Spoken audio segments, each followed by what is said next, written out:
오늘 누가복음 4장 마지막 부분 강의 설교를 할 건데, 4장에서 못 다룬 부분을 다 전체적으로 한번 마무리하면서 정리하며 마무리하도록 하겠습니다. 누가복음 4장은 두 가지 파트로 나눠져 있어요. 전반부는 그 유명한 예수님과 마귀와의 3라운드 대결, 그리고 후반부는 예수님께서 여러 회당을 다니시면서 여러 사람들을 만나시고 여러 기적을 행하시는 그 두 가지 1부, 2부로 나눠져 있습니다. 그리고 2부는 14, 15절이 서두인데 14절, 15절로 쭉 한번 올라가셔서 읽어볼 수 있을까요? 예수께서 시작. 예수께서 성령의 능력으로 갈릴리에 돌아가시니 그 소문이 사방에 퍼졌고 친히 그 여러 회당에서 가르치심에 무사람에게 칭송을 받으시더라. 아멘.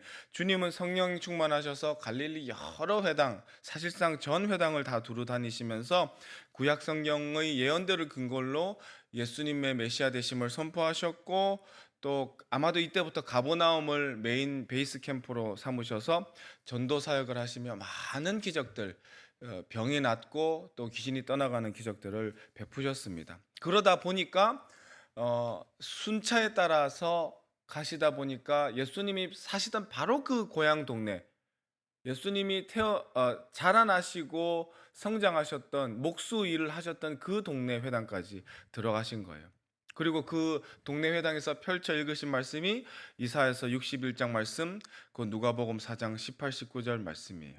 주의 성령이 내게 임하셨으니 이는 가난한 자에게 복음을 전하게 하시려고 내게 기름을 부으시고 나를 보내사 포로된 자에게 자유를, 눈먼 자에게 다시 보게 함을 전파하며 놀린 자를 자유롭게 하고 주의 은혜의 해를 전파하게 하려 하심이라. 아멘. 두루마리를 다시 덮으시고 맡은 자한테 주신 다음에 예수님이 이렇게 말씀하셨죠. 이 글이 너희 귀에 오늘 응하였느니라. 이 글이 칭하는 메시아가 바로 나니라. 근데 고향 사람들은 할렐루야 찬송하지 않았죠? 완악하게 굴었죠? 예수님을 자신이 알고 있던 고향 청년에 불과하다고 애써 폄하하려 들었죠. 저 사람은 인간이야. 저 사람은 목수 아들이야. 나랑 다를 바 없는 똑같은 인간이야. 저 사람이 무슨 하나님의 아들이야. 요셉의 아들, 저 사람 말 들을 것도 없어. 여러분 18절에 이는 가난한 자에게 복음을 전하게 하시려고에 주목해 봅시다.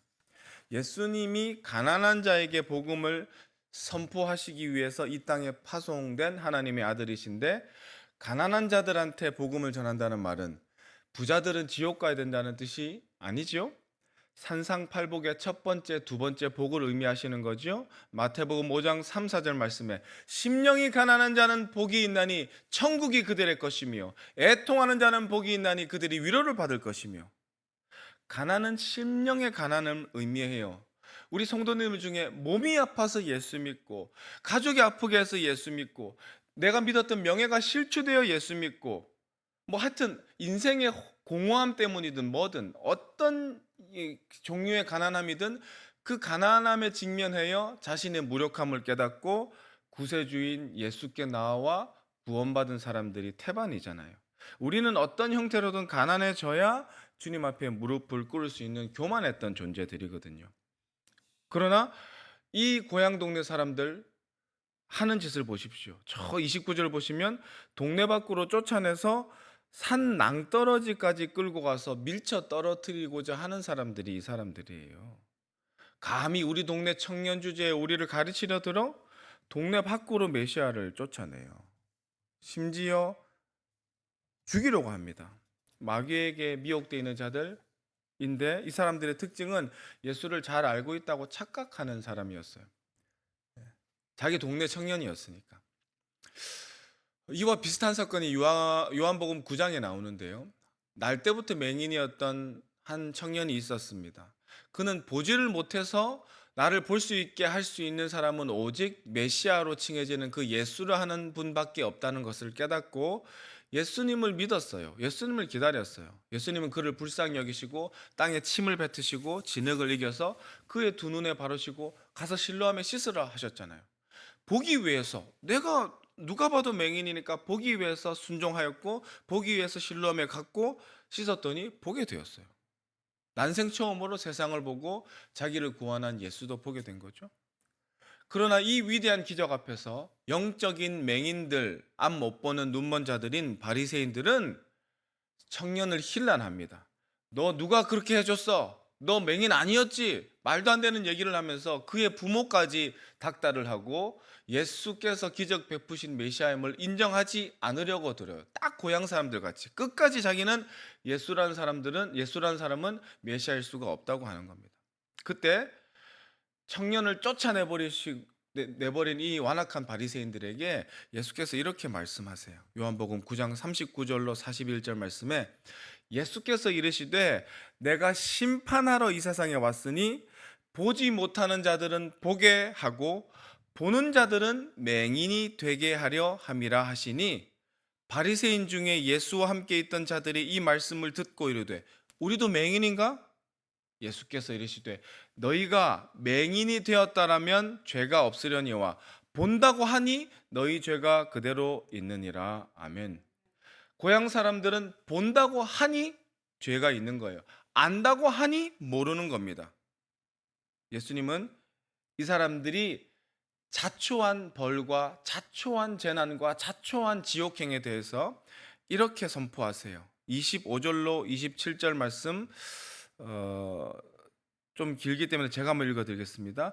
내가 참으로 너희에게 이르노니 엘리야 시대에 하늘이 3년 6개월간 닫히어 온 땅에 큰 흉년이 들었을 때에 이스라엘에 많은 과부가 있었으되 엘리야가 그중 한 사람에게도 보내심을 받지 않고 오직 시돈 땅에 있는 사렙다의 한 과부에게 뿐이었으며 또 선지자 엘리사 때에 이스라엘에 많은 나병 환자가 있었으되 그 중에 한 사람도 깨끗함을 얻지 못하고 오직 수리아 사람 나아만 뿐이었느니라. 고향 사람들이 이스라엘 사람들 중에 제일 복받은 사람들인데 예수님을 지근거리에서 배웠던 사람들인데 그 사람들은 구원받지 못하고 엉뚱한 사람들이 구원받게 될 것이라는 것을 엘리야 때의 엘리야와 사르밧 과부, 엘리사 때의 엘리사와 나아만 장군의 그 에피소드를 통해서 저주하시고 비난하신 거예요. 먼저 사르밧 과부 사건, 우리가 다 알다시피 열왕기상 17장에 나오는 사르밧 과부는 가난한데 찢어질 정도로 가난한 적빈의 상황이었죠. 엘리야가 부인 떡 한 조각 주시오 했을 때 열왕기상 17장 12절로 그가 이르되 당신의 하나님 여호와께서 살아계심을 두고 맹세하노니 나는 떡이 없고 다만 통에 가루 한 움큼과 병에 기름 조금뿐이라. 내가 나뭇가지 둘을 주워다가 나와 내 아들을 위하여 음식을 만들어 먹고 그 후에는 죽으리라 대답했어요. 선지자님, 먹고 죽을 떡도 없고요. 이거 딱 밀가루 한 움큼, 기름 한 움큼밖에 없어요. 나뭇가지 2개를 주워서 이거 해먹고 죽기로 작정한 사람. 나뭇가지 2개가 얼마나 쓸쓸합니까? 가뭄이 3년 넘게 지속되니까 나무도 다 말라 비틀어져서 없을 뿐더러 너무 밀가루 양이 적어서 나무를 많이 해올 필요도 없어요. 딱 나뭇가지 2개 부러뜨려서 불로 해가지고 구워 먹을 양밖에 없다는 거예요. 찢어지게 가난한 사람이에요. 근데 이렇게 죽으나 저렇게 죽으나 어차피 죽는 건 매한가지니까 그 가난한 심령으로 엘리야의 명령에 순종했잖아요. 자기와 자기 생때 같은 아이 입에 들어가야 될 그 떡을 빚어가지고 엘리야 선지자한테 줬더니 무슨 일이 발생했죠? 그의 밀가루통과 그의 기름통이 끊어지지 않아서 믿음의 거부가 되었잖아요. 부자가 되었잖아요. 그리고 나서 그 인연으로 심지어 자기의 죽은 아들이 다시 살아나는 기적까지 하나님의 선지자 엘리야를 통해서 확인하고 나서 그의 입에서 터져 나온 고백이 뭐죠? 최종적 고백, 열왕기상 17장 24절 말씀. 여인이 엘리야에게 이르되 내가 이제야 당신은 하나님의 사람이요 당신의 입에 있는 여호와의 말씀이 진실한 줄 아노라. 아멘. 이제 알겠습니다. 믿어지지 않았지만 내가 다른 살 길이 없어서 지푸라기라도 잡는 심정으로 당신의 말씀에 순종했더니 떡이 끊어지지 아니하고 기름이 끊어지지 않았어요. 제가 우리 아들 죽은 것 막 하나님도 원망하고 당신도 원망했는데 살 길이 없어서 당신 보고 살려달라고 했는데 당신이 하나님의 권능으로 살려내니까 이제 당신이 선지자고 하나님은 참 하나님인 것을 내가 이방인인지만 이제 알겠네요. 그녀의 가난함으로 출발한 절박한 믿음으로 작은 믿음으로 시작해서 믿음이 점점 커지고 구원받은 성도가 된 거예요. 기적의 주인공, 축복받은 이방인인 거예요. 예수님이 언급하신 또 한 사람의 남자 엘리사 때 나아만 장군, 이 사람은 경제적으로 가난한 사람은 아니죠. 그 나아만은 아람 나라의 총사령관인데, 군대 대장인데 돈이 엄청 많아요. 그 엄청난 보물들을 바리바리 싸들고 엘리사 선지자한테 찾아왔잖아요. 근데 엘리사가 안 만나주죠. 저 흙탕물 같은 요단강에 가서 7번 씻으라고 했을 때 인간적으로 모멸감을 느꼈지만 자기가 영이 가난하니까 나병 환자로서 안 씻김 당하면 공무를 집행할 수도 없고 가정이랑도 살아갈 수 없는 외톨이가 되니까 그 심령의 가난함 때문에 에이 모르겠다 하면서 씩씩거리면서 요단강에 7번 몸을 담그는 순종을 하잖아요. 그 복종을 하고 나니까 어떻게 돼요? 피부가 깨끗해졌는데 그 나병을 앓기 전 아저씨 피부가 된 것이 아니라 성경에 보면 아기 피부 같이 된다고 나오잖아요. 완전히 피부과 시술로 할 수 없는 하나님의 시술로 뽀송뽀송한 아기 피부가 된 거예요. 그리고 아까 과부처럼 위대한 신앙 고백으로 이방인이지만 하나님을 믿는 구원받은 자로 이렇게 결말을 내잖아요. 열왕기하 5장 17절에 이제부터는 종이 번제물과 다른 희생 제사를 여호와 외 다른 신에게는 드리지 아니하고 다만 여호와께 드리겠나이다. 아멘. 그러므로 구약이 예언했고 예수님 자신이 복음의 선포 대상으로 또한 확정하셨던 가난한 자는 심령이 가난하여 복음을 받아들이고 구주를 받아들일 겸비할 영혼, 겸손할 줄 아는 영혼들을 지칭하는 거죠. 그런 영혼들에게는 지금도 예수만 믿으면 즉시 구원이 임하고 하나님의 자녀가 되고 천국 백성이 되는 것을 믿으시길 바랍니다. 하지만 예수님 고향 사람들은 사르밧 과부 같지도 아니하였고 나만 장군 같지도 아니하였어요. 예수님 앞에서 자신을 높였습니다. 예수를 끝까지 그리스도로 인정하지 아니하였어요. 23절 예수께서 그들에게 이르시되 너희가 반드시 의사야 너 자신을 고치라 하는 속담을 인용하여 내게 말하기를 우리가 들은 바 가버나움에서 행한 일을 내 고향 여기서도 행하라 하리라. 물론 이 말씀은 고향 사람들 입에서 나온 말은 아니지만 그들의 심령을 꿰뚫어 보시는 예수께서 그들이 하고 싶어서 입이 근질근질했던 말을 그대로 끄집어내서 보여주시는 거예요. 어디 한번 해봐. 가버나움에서 엄청난 기적을 보였다며? 고향 청년아, 우리 앞에서도 한번 해봐. 당신이 의사 노릇을 하고 다닌다는데 당신 병이나 한번 고쳐봐. 우리는 당신을 메시아로 인정할 수 없어. 여러분, 이게 마귀가 누가복음 초반에 했던 그 시험과 얼마나 유사해요? 누가복음 4장 3절에 마귀가 이르되 네가 만일 하나님의 아들이어든 이 돌들에게 명하여 떡이 되게 하라.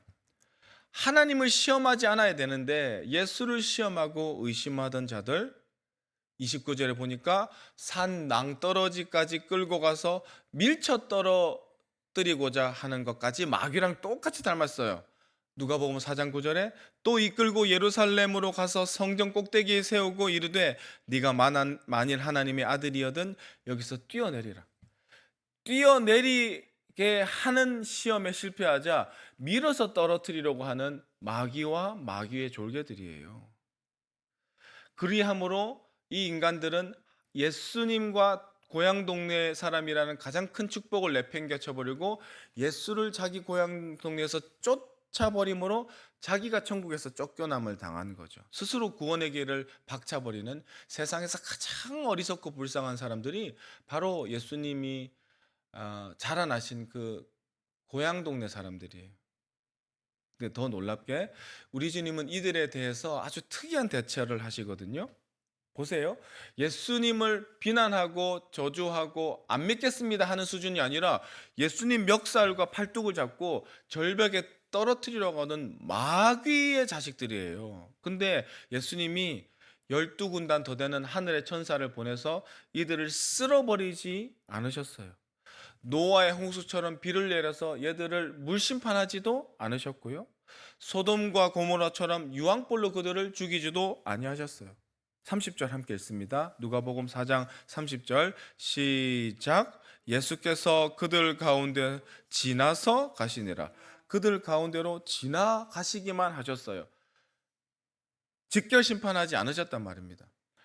그들을 잠시 눈멀게 하셨는지, 정신을 어벙벙하게 하셨는지, 아니면 뭐 여호수아 때처럼 시간과 공간을 멈추고 뚫고 지나가셨는지 성경은 그 기적을 자세히 기록하지 않았습니다만, 확실한 것 하나, 그 현장에서 그들과 싸우지 않으셨어요. 대적하지 아니하셨습니다. 그냥 통과하셨어요. 어디로? 다음 회당으로. 다음 회당에는 가난한 자들이 있었어요. 애통해 할 줄 아는 자들이 있었어요. 거기서 하나님 나라의 복음을 전파하십니다. 그리고 자신이 맹인임을 인정하는 눈먼 자들이 보게 되고, 귀신 들렸음을 아는 자가 귀신이 떠나감을 당하는 거예요. 이제 막 제자가 된 시몬 베드로의 장모도 열병을 고쳐주셔서 예수님을 수종들게 하였습니다. 사랑하는 여러분, 지금도 예수님은 여러 회당을 돌아다니세요. 똑같은 복음을 증거하십니다. 마음이 가난한 자들, 자신의 영적인 맹인임을 인정하는 사람들은 보게 됩니다. 구원의 역사가 펼쳐져요. 그리고 예수님이 누구신지 깨달아 안 사람들은 감격하여 42절로 고백하는데요. 42절 말씀 저희의 고백입니다. 시작. 날이 밝음에 예수께서 나오사 한적한 곳에 가시니 무리가 찾다가 만나서 자기들에게서 떠나시지 못하게 만류하여 하매. 아멘. 이게 남서울 양곡교회 새벽 기도 용사들의 태도예요. 날이 밝아서 이제 지금 해가 지금 뜨려고 하죠. 예수께서 한적한 곳에서 아마 기도하고 계셨을 건데 무리가 막 찾은 거예요. 새벽부터. 예수님 또 보고 싶어서, 예수님 기적 베푸는 거 보고 싶어서, 예수님의 권능의 말씀 듣고 싶어서, 예수님한테 자기의 심정 토로하려고, 자기들에게서 떠나시지 못하게 만류하고 붙잡는 그런 마음, 예수님을 항상 내 곁에, 내 삶의 중심에 모셔드리고자 하는 마음이 구원받은 자의 합당한 마음이고, 저와 여러분, 특별히 새벽기도 나오시는 복받은 여러분의 마음임을 감사하시길 바랍니다. 예. 그런데 예수님은 또 떠나가세요. 아까도 지나가셨는데 또 떠나가십니다. 43절로 44절 말씀 함께 있습니다. 예수께서 이르시되 내가 다른 동네들에서도 하나님의 나라 복음을 전하여야 하리니 나는 이 일을 위해 보내심을 받았노라 하시고 갈릴리 여러 회당에서 전도하시더라. 아멘. 얘들아, 너희 나 구주로 알고 있어서 복된 거야. 잘했어. 근데 너희만 잃어버린 양떼가 아니야. 너희 동네만 축복받으려고 하면 안 돼. 그건 이기적인 마음이야. 나는 이 일을 위해서 왔어. 다른 동네에서도 복음을 전해야 돼. 복음을 거부하는 자들은 멸망할 거야. 나는 그들을 그냥 통과할 거야. 그러나 너희처럼 복음을 사랑하고 예수를 구주로 영접하는 자들에게는 모든 기적을 베풀고 아름다운 말씀을 선포할 거야. 귀 있는 자는 들을지어다. 요한복음 3장 18절에 그를 믿는 자는 심판을 받지 아니하는 것이요 믿지 아니하는 자는 하나님의 독생자를 믿지 아니하므로 벌써 심판을 받은 것이니라. 아멘. 지금 누가복음 4장 시점에서 고향 동네 사람들이나 다른 갈릴리의 기적을 입은 수혜자들이나 눈에 보이는 상황은 똑같아요. 구원도 심판도 일어나지는 않았습니다. 아직까지는요. 육의 눈으로 보면 그냥 예수님은 회당을 지나다니면서 이 말씀 저 말씀 하시는 거예요. 그러나 영의 눈으로 보면 그들의 상황은 심각할 정도로 대비가 되죠. 최후의 심판 때 그들은 극과 극의 상황을 맞이할 거예요. 한 부류 고향 동네 사람들은 예수 앞에서 교만 떨고 예수 앞에서 본다고 착각하고 예수님을 자기 고향 동네 사람으로 폄하하다가 무서운 불심판에 들어가는 것이고, 나머지 부류들은 예수 앞에서 겸비하고 예수님 떠나가지 마세요 만류하고 한 말씀만 더 해주세요 예수님 저희랑 같이 삽시다 하여 천국 백성이 된 거예요. 그런데 예수님은 그들 앞을 지나가십니다. 당장 심판하지 아니하시고 당장 산채로 천국에 들려 올라가기도 하지 아니하시고 기다리시고 복음을 증거하시고 마지막 심판 때를 준비하시는 거예요. 베드로후서 3장 8절로 10절 말씀에 사랑하는 자들아 주께는 하루가 천년 같고 천년이 하루 같다는 이 한 가지를 잊지 말라.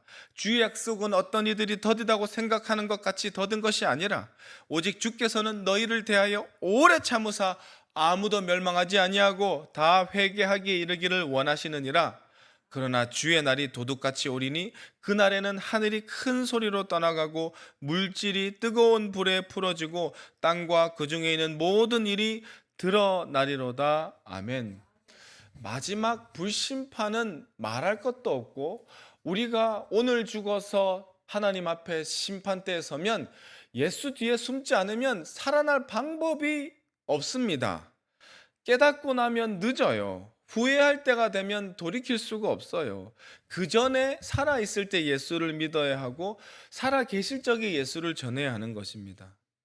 지긋지긋하게 예수를 거부하는 바로 그 우리 주변의 무신론자 친구들, 친지들에게 다시 한번 예수를 전하고 또 전하고 또 전하기 앞두고 기도하고 눈물 흘려야 될 이유는 예수님은 오늘도 모든 인간들을 지나가고 계시기 때문이에요.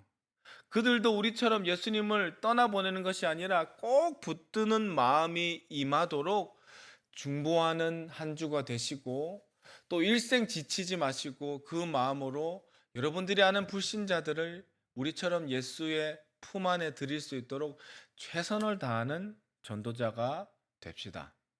기도하겠습니다. 오 주님, 오늘 누가복음 4장을 정리하면서 여러 회당을 다니시며 동일한 복음을 전파하신 우리 주님의 열심히 있는 사역을 바라봅니다.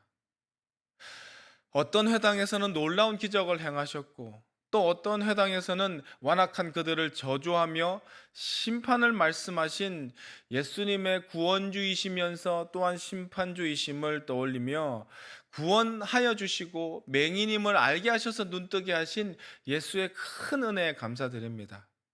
예수님 앞에서 심령이 가난하고 예수님 앞에서 애통하며 회개하는 자들은 그가 무슨 죄를 저질러도 다 용서받는 줄 믿습니다.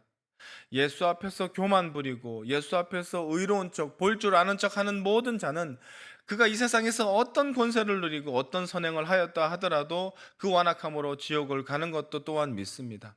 지금은 아직 드러나지 아니하여도 곧 드러날 것이고 드러나고 나면 아무리 후회해도 자기의 행선지를 돌이킬 길이 없으니 두려운 마음으로 전도할 것을 다짐해 봅니다. 주인이 이르되 가만히 두라. 가라지를 뽑다가 곡식까지 뽑을까 염려하노라. 둘 다 추수 때까지 함께 자라게 두라. 추수 때에 내가 추수꾼들에게 말하기를 가라지는 먼저 거두어 불사르게 단으로 묶고 곡식은 모아 내 곡간에 넣으리라 하리라 하셨사오니 더 늦기 전에 전도하는 한 주 되게 하옵소서. 더 늦기 전에 카톡하고 전화하고 만나자고 하여 그들이 아직까지는 거부하고 있는 예수가 이 세상의 구원주이시자 심판주이심을 깨달아 알 수 있도록 우리가 힘을 내어 행동하는 삶 살게 하여 주시옵소서. 전도와 선교의 중심에 이 비천한 남서울 양곡교회가 큰 역할을 감당하기를 소망하나이다. 힘있게 선교하고 전 교인이 전도하는 교회가 되게 하여 주실 줄 믿습니다. 감사합니다. 우리를 전도하게 하시고 또한 따르는 표적으로 말미암아 전도가 능히 수월하게 되는 역사를 허락해 주실 주 예수님 이름으로 기도드립니다. 아멘.